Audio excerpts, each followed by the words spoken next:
Hello and welcome to The Skill Check, a series where I look at some of the best and worst boss fights and encounters in gaming. And today we are going to be looking at the mad artist himself, Stefano Valentini from Evil Within 2. Behold, my latest creation. No!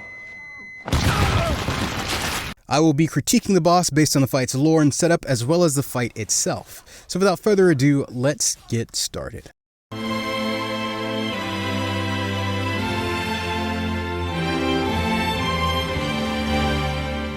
So if you're unfamiliar, Evil Within 2 is a third-person survival horror game in the vein of Resident Evil 4. In fact, the original Evil Within was spearheaded by that game's director, Shinji Mikami. Now, if you've played Evil Within, you know it's just okay. The story is incoherent, the characters are bland, and the gameplay lacked the dynamism of its RE4 inspiration. Which is why it's so surprising that Tango Gameworks managed to deliver such a stellar improvement with the sequel. It has an open world that is as much a joy as it is stressful to explore, with multiple dynamic avenues to tackle combat, including through a variety of impactful weapons, or my personal favorite, extremely aggressive stealth mechanics. Add to that a nightmarish variety of enemies, and this is by far one of the best survival horror games in recent memory. And this experience is elevated by the presence of Stefano.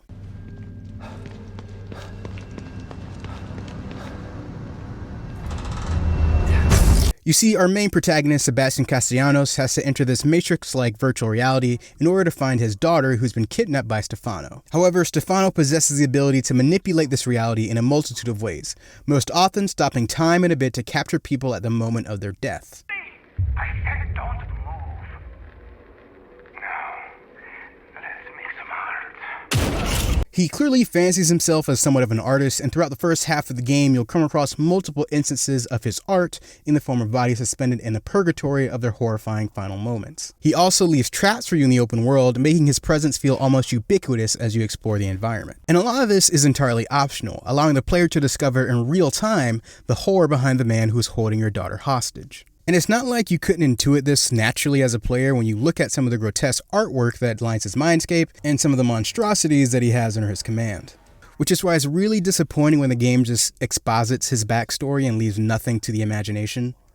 It completely deflates the mystique that this character had in favor of a pretty common trope of a failed psychopathic artist, who also doubles as a serial killer that no one's been able to capture. It's a classic case of less is more. You see, Stefano is at his scariest when he's nothing more than a silhouette stalking your movements, with the environment surrounding him giving enough insights into his twisted mind, but leaving enough room for an air of mystique.